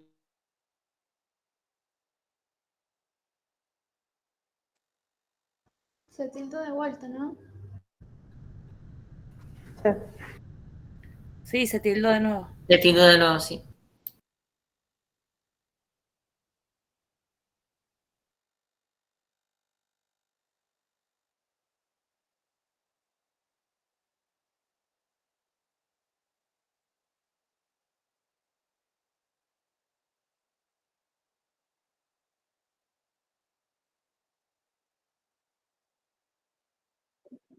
¿Alguien llegó a anotar el esquema este que había puesto el profe de paranoia? Que el contenido ideativo se va al exterior y Yo eso produce puse delirios. el cuadrito, puse paranoia, abajo puse representación inconciliable, después pones igual que en todas contenido ideativo y abajo afecto, después sale una flechita que dice abrazo de proyección, ¿puede ser? Abrazo de proyección al exterior. Abuso de proyección. Abuso. Ay, ya no me estoy entendiendo la letra. Creo que sale tanto del contenido ideativo como del afecto la Sí, flecha. sí, porque sale de la ecuación. Viste que tenés Ujú. contenido ideativo sobre afecto y de toda esa ecuación tenés abuso de proyección al exterior. Y abajo una flechita que dice delirios, que baja de abuso. Sí. Chicos, muchas gracias. De nada.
Ahí volvió, profe. Acá estoy, el internet está andando pésimo, Sí. así que me estoy conectando ahora con los datos del teléfono. Vamos a ver si va mejor. ¿A dónde quedamos? Todo lo de paranoia. Sí. Estaba justo con un ejemplo. Dicen cosas de mí, Ah, estoy claro. ¿Entendí la idea diciendo. básica? Entonces, ¿qué me interesa a mí señalarles? Que en la paranoia, el contenido ideativo y el afecto adherido a ese contenido se van a proyectar hacia afuera. Entonces, ahora esa representación con ese afecto viene del exterior, retorna de lo real. Lo que es forcluido en lo simbólico retorna de lo real. Entonces, una de las formas del retorno de ese contenido es a través de los delirios.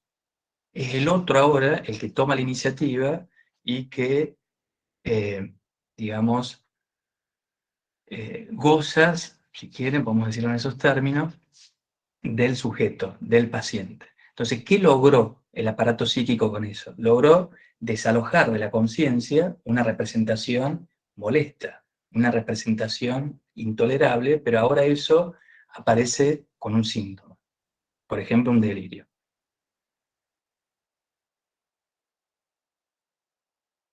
En el caso de Sheber, por ejemplo, profe, ¿no? El que Muy tenía bien. como ideas, sentimientos homosexuales, por el Exactamente, doctor que lo atendía. exactamente. Entonces, básicamente la idea es que es una representación que un paciente está, digamos, no está tolerando, le está resultando intolerable, entonces, como recurso, aparece ese mecanismo, ¿no? Inconsciente. Eso se rechaza, no lo tengo yo, ahora viene del otro. Pero en todo caso está denunciando algo que le pertenece.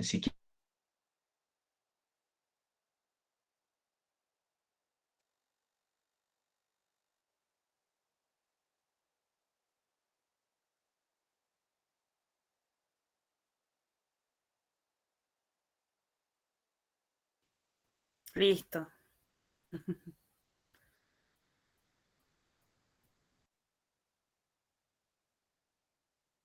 Se volvió a cortar. Sí.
Yo repaso entonces. Ahí está. No tiene el micrófono prendido, profe. El micrófono, profe. Ahí va, ahí va. Ahora retorna el retorno de lo real. Bueno. ¿Quieren que vuelva a las diapositivas? Ahí que le estaba mostrando. ¿Se entiende el mecanismo de la proyección? ¿Es similar a la alucinación, profe? Sacas todo, expulsas y después haces retrotraer, pero ahora como delirio. En la paranoia. Exactamente. Ah, bien. Es similar. La diferencia es que el mecanismo, dice Freud, acá es la proyección. No es el rechazo de la representación, sino que se proyecta hacia el exterior. Entonces, eso ahora retorna de afuera. Profe, de todas formas, la paranoia también es una alucinación, porque existen los delirios de persecución o lo que fuera y... No, la paranoia no es una alucinación No. y el delirio no es una alucinación. ¿sí? Ah, El delirio es una formación sintomática específica que tiene otra estructura que la alucinación. Ah. sí comparten algo que es que eso viene de lo real, ¿no? Es decir, eso no ha sido tramitado por lo simbólico, no ha sido inscripto en el inconsciente. Entonces, Bien. al no ser inscripto en el inconsciente, retorna con otro registro, desde otro registro, perdón. Gracias, profe. Profe, no entiendo si viene de lo real, ¿cómo es que viene también de afuera? Claro. Es decir, por ejemplo, en el caso de la neurosis, alguien puede operar, puede utilizar el mecanismo de la proyección, por ejemplo, cuando alguien deposita en otro algo propio, ¿no? Vos, tal cosa, no sé qué cosa, estoy proyectando algo mío en otro. Pero el neurótico puede, de algún modo, acceder a eso. Es decir, puede llevarlo, si quiere, en términos freudianos, al registro de lo consciente. En la psicosis, no. Eso se va a producir la proyección, pero como nunca tuvo inscripción en el inconsciente, es decir, no fue objeto de la represión en términos estrictamente, digamos, de inscripción de la representación en el inconsciente, eso va a venir desde otro lado, va a venir desde afuera. Es el otro ahora el que, no sé, el que quiere determinada cosa de mí, pero en realidad es una representación que yo proyecté. ¿Se entiende la idea? Entonces, en el trabajo terapéutico, en el trabajo analítico, va a ser imposible que ese paciente pueda acceder al origen de esa representación, porque nunca tuvo inscripción al inconsciente, eso retorna del exterior. Estamos en la primera todavía. Bien, creo que entendí. Ah, bueno. Ya vamos a trabajar bien, Guadalupe, ese texto, la parte de psicosis, pero es para que ustedes vean cómo opera la defensa en los distintos tipos clínicos. Vamos a avanzar porque estamos muy atrasados. Un pequeño comentario.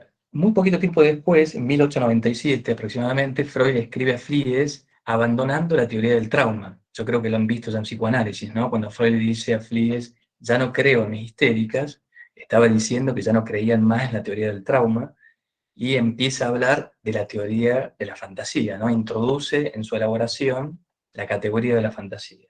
O sea, que esos relatos que daban cuenta de una experiencia traumática, para Freud, muchos de esos relatos eran productos de una fantasía, de una ficción.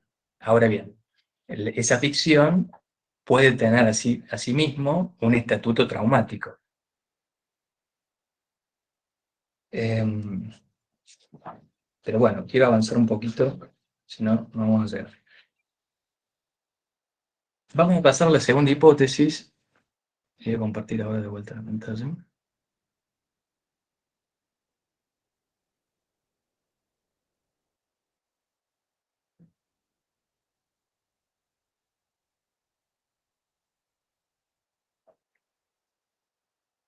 ¿Se ve eso? ¿Pueden verlo? Sí, Sí, profe. Fíjense que acá ya empezamos a introducir la segunda hipótesis psicopatológica. Es una hipótesis que podemos darle como un tiempo así arbitrario, desde 1911 a 1920, es decir, que los referentes conceptuales son la noción de líbido, la noción de transferencia y la noción de narcisismo. Fíjense que ustedes ya trabajaron algunos fragmentos de un texto de Freud, que es el caso Schreber, donde Freud empieza a introducir la idea de la libido, de la transferencia y del narcisismo. Entonces, en esta segunda hipótesis, de algún modo, el campo de lo analizable y de lo no analizable está sujeto a estos conceptos que recién mencioné. Y es esto lo que le permite a Freud dividir, por un lado, lo que él denomina las neurosis de transferencias, por otro lado, las neurosis narcisistas, y continuar hablando de las neurosis actuales, que ya había introducido en la primera hipótesis. ¿Cuál es la diferencia entre las neurosis de transferencias y las neurosis narcisistas? Le voy a leer una página de Freud, del texto Introducción al Narcisismo. Estoy en la página 72. Dice Freud, el primer párrafo: un motivo acuciante para considerar la imagen de un narcisismo primario y normal surgió a raíz del intento de incluir bajo la premisa de la teoría de la libido el cuadro de la demencia precoz de Kraepelin o esquizofrenia de Blocher. Los enfermos que he propuesto designar parafrénicos, fíjense la poca importancia que le da Freud a las categorías diagnósticas, ¿no? La demencia precoz de Kraepelin, esquizofrenia para Blocher, él habla de los parafrénicos. Los enfermos que he propuesto designar parafrénicos muestran dos rasgos fundamentales de carácter: el delirio de grandeza y el extrañamiento de su interés respecto al mundo exterior, personas y cosas. En esta última alteración los hace inmunes al psicoanálisis, los vuelve incurables para nuestros empeños. Ahora bien, el extrañamiento del parafrénico respecto del mundo exterior reclama una caracterización más precisa. También el histérico y el neurótico obsesivo han resignado, hasta donde los afecta su enfermedad, el vínculo con la realidad. Pero el análisis muestra que en modo alguno han cancelado el vínculo erótico con personas y cosas. Aún lo conservan en la fantasía, vale decir, han sustituido los objetos reales por objetos imaginarios de sus recuerdos y los han mezclado con estos. Por un lado, y por el otro, han renunciado a emprender las acciones motrices que le permitan distinguir sus fines en esos objetos. A este modo de la libido debería aplicarse con exclusividad la expresión que Jung usa indiscriminadamente: introversión de la libido. No sé si captan la idea de Freud. ¿Qué está diciendo Freud? Que hay una serie de afecciones que Freud denomina las neurosis narcisistas, o sea, el campo de la psicosis, donde la libido retorna hacia el yo. Es decir, la libido que estaba invistiendo los objetos se sustrae de esos objetos y retorna hacia el yo. Y eso va a constituir dos grandes síntomas: el extrañamiento al mundo exterior y los delirios de grandeza. Pero además tiene como una consecuencia, que es que el psicoanálisis se va a ver, digamos, va a ser ineficaz, ¿no? No va a ser operativo con esos casos. ¿Por qué? Porque no se genera la transferencia. Es decir, en el caso de las neurosis narcisistas, Freud está indicando de que no hay posibilidad de trabajar con esos pacientes porque no hay transferencia. En cambio, en las neurosis de conversión, en las neurosis obsesivas y también en las fobias, hay transferencia. ¿Qué quiere decir esto? Que la libido no ha resignado por completo los objetos, sino que los objetos, han quedado, o los retoños de los objetos han quedado en el campo de la fantasía. Entonces la libido puede volver ahora a la fantasía. Y el médico, el psicólogo, el psicoanalista, ser investido por la libido. Entonces se puede generar una transferencia. Y si se puede generar una transferencia, se puede producir una experiencia analítica, se puede trabajar con esos casos. Entonces, básicamente, lo que Freud está indicando acá es que el campo de lo no analizable pertenece al territorio de la psicosis, a las neurosis narcisistas. Entonces, no hay transferencia en estas afecciones y, por lo tanto, no es analizable.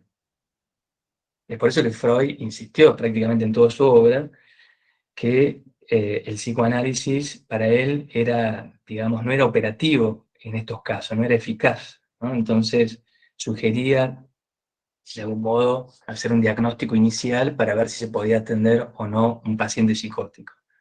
No quiere decir que no trabajaba con psicosis, sino que él termina deduciendo que al no haber transferencia, digamos, no se podría establecer una cura psicoanalítica considerando que la transferencia es el motor de la cura. ¿Se entiende la idea?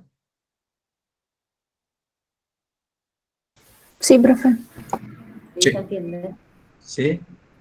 Entonces, tenemos neurosis narcisistas, neurosis de transferencias, porque hay transferencia, y las neurosis actuales, donde Freud incorpora un tipo clínico más, que es lo que él denomina la hipocondría. Fíjense que teníamos hasta la primera hipótesis, la neurastenia, la neurosis obsesiva, y ahora hay una nueva forma de neurosis actual, que es lo que Freud denomina la hipocondría.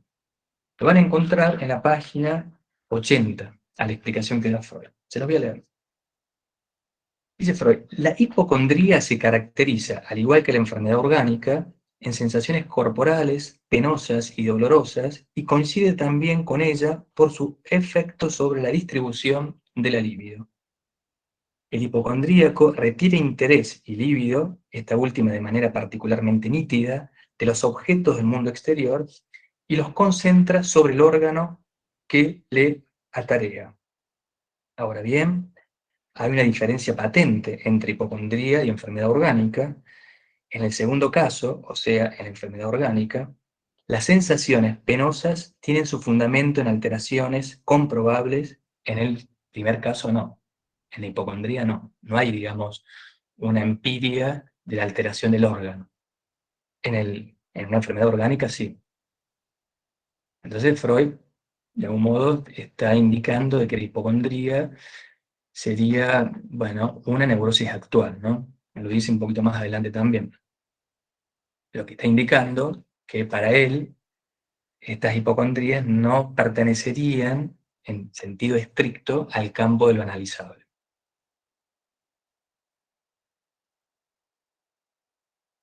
¿Vamos hasta ahí? Ah, ahí dijo que era analizable, profe, o dijo que no lo era. No, de lo no analizable. Es decir, las neurosis actuales y las neurosis narcisistas pertenecerían a ese terreno, digamos, de lo no analizable, ¿no? Donde no hay una formación sintomática que pueda ser objeto de un psicoanálisis, ya sea porque se trata de una neurosis actual, o sea, de una cuestión netamente fisiológica, o porque se trata de una neurosis narcisista, es decir, porque no hay transferencia. Entonces Freud está siempre en su obra, en sus producciones, está como pendulando entre estas dos, entre estos dos territorios nosográficos, ¿no? Aquellos que el psicoanálisis puede operar y aquellos que no.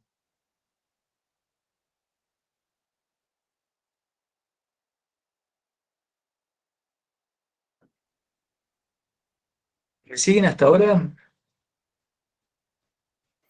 Sí, en la hipocondría, profe, dijo que era una neurosis actual. ¿No sería más bien una psicosis por esto de que hay una introversión? Ah, está muy buena la referencia que haces. Freud, en este texto, como lo deja como medio, si bien lo incluye en la neurosis actual estrictamente, él va a decir se trata de una neurosis actual, pero también da lugar a pensar en las hipocondrías, en la psicosis, ¿no? Incluso en algún momento él va a decir que como una fase inicial de una psicosis puede ser una posición hipocondríaca, un síntoma hipocondríaco. Entonces me parece muy atinado, digamos, la observación, porque sería como una afección que no es muy precisa en su nosografía. Incluso, a ver, en la práctica, en nuestra práctica clínica, podemos recibir neuróticos que tienen síntomas hipocondríacos. Entonces, que no pertenecen estrictamente a una neurosis actual. Pero bueno, Freud en este momento, para ser fiel a la letra de Freud, lo incorpora a las neurosis actuales. Profe, una pregunta. ¿Anteriormente la paranoia no estaba como analizable? Lo que vimos anteriormente. También. Muy buena la observación. Sí. Entonces fíjense que la nosografía en Freud, bueno, va mutándose en función de la experiencia. Por eso ya empecé la clase indicándole que Freud toma las categorías de la época, pero las reformula en función del dispositivo analítico. Entonces, en función de cómo asume o cómo se produce la experiencia del psicoanálisis, eso va a ir mutando también la nosografía. Primero la mete dentro de una neuropsicosis y después dice, no, pertenece a una neurosis narcisista, entonces no se puede trabajar con ella porque no hay transferencia. Pero además porque aparecen otras categorías conceptuales, ¿no? Que le permiten reforzar o llegar a esa tesis. Pero sí está bien la observación, me parece muy atinada. Bueno, nos queda muy poquito tiempo. Vamos a avanzar un poquito más. Bueno, me puede pasar esto.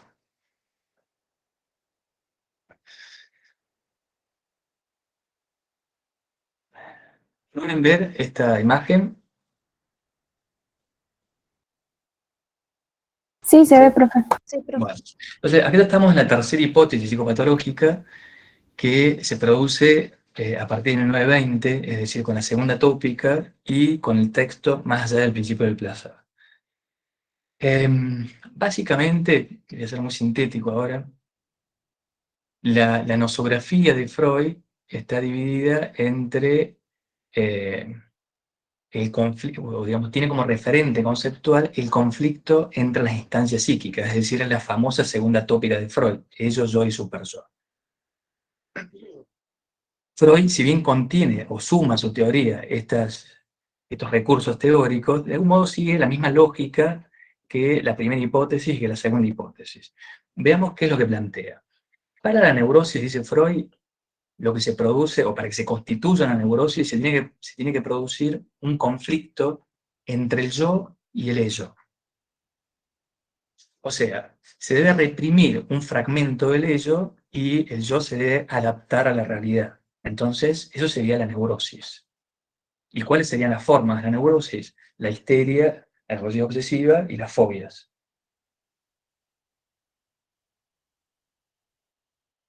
En la psicosis se trata de otra cosa, también de un conflicto, pero no entre el yo y el ello, sino entre el yo y el mundo exterior. O sea, el yo al servicio del ello se retira de un fragmento de la realidad, dice Freud. Es decir, triunfa el ello. No se reprime el ello, sino que se retira de un fragmento de la realidad. Entonces, cuando se produce eso y aparece una formación sintomática, supongamos, o sea, un delirio o una alucinación, estamos en el campo de la psicosis. Una esquizofrenia o una paranoia. Dos formas posibles de la psicosis. Sin embargo, Freud separa en estos textos, estamos trabajando, no lo dije, comentó ahora, estamos trabajando un texto que se llama Neurosis y Psicosis y la pérdida de la realidad en la neurosis y en la psicosis. Son textos de 1923 y 1924. Después tenemos las psiconeurosis narcisistas, que Freud sitúa ahí a la melancolía, básicamente, donde dice que el conflicto es entre el yo y el superyo, ¿no? Es decir, hay una, digamos, un predominio de la instancia superyoica que va a recaer sobre el yo, ¿no? Entonces después es melancólico, está sometido a esa furia superyoica. Y después nos queda las neurosis actuales, compuestas por los tres tipos clínicos que habíamos mencionado en la hipótesis anterior: neurastenia, neurosis de angustia e hipocondría. Y podríamos agregar, si quieren, un tipo clínico más, que Freud lo comenta un poco en Más allá del principio del placer, que son las neurosis traumáticas, o pueden ser las neurosis de guerra. Entonces, el campo nosográfico entre lo analizable y lo no analizable está compuesto por estas categorías. Pero si ustedes leen, digamos, en profundidad el texto o lo que estamos trabajando, no es lejano, es decir, no es muy distinto a lo que Freud había dicho en la segunda hipótesis, o incluso en la primera hipótesis. Entonces, vuelvo a la primera parte de la clase. Esta tercera hipótesis no significa una evolución de la obra de Freud. No significa que esto sería el último Freud y el primer Freud o el segundo Freud queda olvidado, que ya su teoría o esa parte de su obra no sirve para nada. Sino que es una construcción complementaria. E incluso Lacan fue como muy crítico con esta parte de la obra de Freud, ¿no? Es decir, si uno tiene que pensar, bueno, ¿cuál fue el Freud preferido de Lacan? No es el Freud de la segunda tópica, sería más bien el Freud de la primera tópica. Entonces, fíjense, tenemos la figura de lo no analizable. En el primer momento, las neurosis actuales. ¿Lo puede ampliar, profe? Bueno, a ver, no sé cómo hago.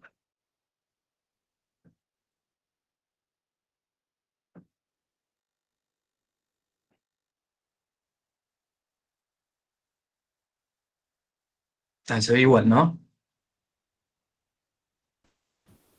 Sí, Ahí se ve profe. mejor. Ahí está mejor, sí, sí. Uy, se me escapó. Espérenme, perdón. Muy delicado. Jorge.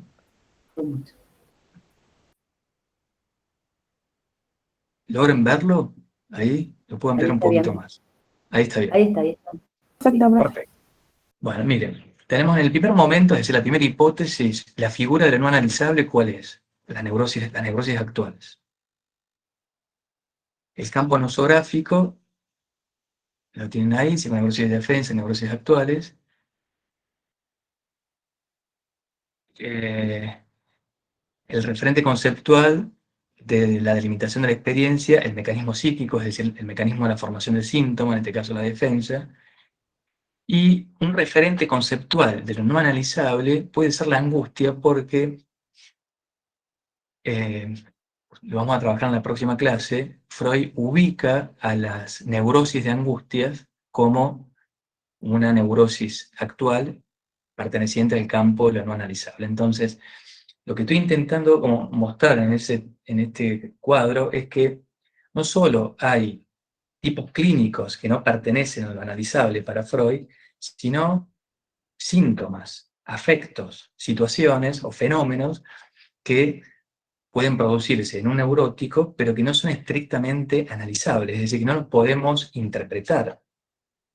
Entonces, por ejemplo, la angustia, que la podemos escuchar en una neurosis conversiva, en una representación obsesiva, en una fobia, estrictamente no puede interpretarse. Entonces no pertenece al terreno del desciframiento, de lo analizable.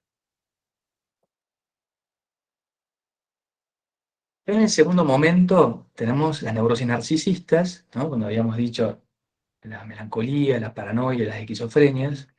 Esta es la oposición nosográfica, neurosis de transferencia versus neurosis narcisista. El referente conceptual había dicho que era la transferencia, el narcisismo y la libido. Y bueno, el referente conceptual acá es el narcisismo. El referente conceptual de la experiencia, perdón. Y el referente conceptual de lo no analizable es el narcisismo, justamente que pertenece a las neurosis narcisistas, ¿no? Y en el tercer momento, que es la tercera hipótesis, tenemos la figura de lo no analizable, podemos incluir las neurosis traumáticas, las melancolías, la respuesta terapéutica negativa, que es estas siglas que están acá, y lo que Freud denomina neurosis grave, que no avancé mucho en ese terreno. El referente conceptual, tampoco me detuve en esa parte, sería el complejo de castración y también la pulsión de muerte. Y el referente conceptual de la no analizable sería esta, ¿no? La pulsión de muerte, el masoquismo primario, el superso. Bueno, estoy haciendo como una especie de síntesis por el poquito tiempo que tenemos, solamente para distinguir estos dos terrenos de lo analizable y lo no analizable. Profe, le hago una pregunta. En esta cuestión de tercer tiempo, donde usted explica que Freud hablaba de los conflictos entre instancias, Lacan esto no lo dice así, ¿no? Sino que habla como de una inscripción de la metáfora paterna. ¿Puede ser? O sea, cómo se va constituyendo el sujeto, si en neurótico, en psicótico, perverso. Exactamente, sí, Lacan es bastante crítico de la segunda tópica de Freud, fundamentalmente porque es lo que dio lugar a los desarrollos del psicoanálisis anglosajón o americano en hacer la famosa ego psychology, ¿no? Es decir, todas las teorías que se desprenden o las prácticas que se desprenden después de la segunda tópica que tienden a reforzar al yo, a esa instancia. Entonces, es digamos, Lacan podríamos decir que no adhiere tanto a esta segunda tópica de Freud. Bueno, me voy a detener unos minutitos antes de que empiecen los prácticos para conversar del parcial. Bueno, el parcial ustedes saben que ya está la información publicada en ABP, tienen distribuido